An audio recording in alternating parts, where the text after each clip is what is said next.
you want to prepare. So starting with the recipe, you want to read the entire thing. And because Joey and I have learned that sometimes you have to let stuff soak for 3 hours. Overnight. Too. Yeah. Whatever.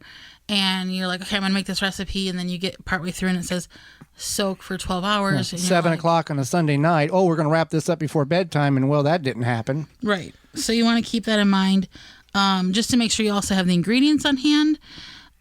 Check your stock. If you have wide mouth jars and regular mouth lids, that might not work out for you. Just stuff like that. Do I have lemon juice? Do I have fresh lemon? Not fresh lemon juice, but do I have a bottle of lemon juice that is not expired? Vinegar, sugar, canning salt, what have you.